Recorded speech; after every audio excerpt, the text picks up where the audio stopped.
कल शाम 7 बजे लाल हवेली से पीटीआई की जीत का ऐलान करूंगा।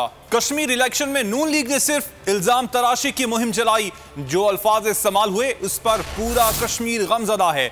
नवाज और मरियम अपनी जुबान के हाथों ही मार खाएंगे। शेख रशीद अहमद की न्यूज़ कॉन्फ्रेंस। कहा, नवाज शरीफ रॉ के एजेंट से मुलाकात करके कश्मीरियों को क्या पैगाम दे रहे हैं। नवाज शरीफ मोदी से पगड़ियां बदलते हैं।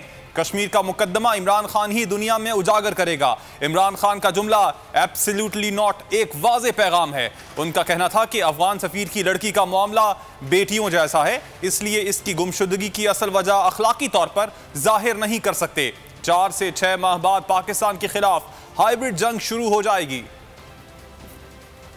वोट की अक्सरियत बनाए पीटीआई गवर्नमेंट बनाएगी। कल शाम 7 बजे इंशाअल्लाह लाल हवेली के बाहर से तहरीके इंसाफ की फतह का ऐलान करूं। मरियम नवाज की सियासत को उसकी जबान तबाह कर देगी। हार को तस्लीम न करने की अगर आपने कसम खाई हुई है, और मुझे तो शक है कि शायद पीपल्स पार्टी इनसे एक आधी सीट ज्यादा ले। पाकिस्तान के खिलाफ इसराइल और इंडिया ने हाइब्रिड वॉर का आगाज किया हुआ है। 6 महीने बड़े अहम है, और आपसे जनाब नवाज शरीफ साहब रॉ के एजेंट मिल रहे हैं। आप क्या पैगाम दे रहे हैं कश्मीर में? मोदी से तो आप पगड़ियां बदलते हैं। आप कश्मीरी, आप कहां से कश्मीरी हैं जी? जाती उम्रा कश्मीर में, मैं कश्मीरी हूं। इस मुल्क का वजीर दाखिला 100% कश्मीरी है हम, और कह रहे हैं कश्मीर फरोश। सारा पाकिस्तान भी कश्मीरियों की हमायत से दस्तबरदार हो जाए। कश्मीर आजादी से कम कश्मीरी जो है वो पीछे नहीं हटेगा। इमरान खान कश्मीर का केस इंशाअल्लाह दुनिया में उजागर करेगा। अफगान बच्ची बेटी की जगह है। अगवा नहीं था जी, लापतगी थी, गुमशुदगी थी। बेटियां सबकी साझी हैं।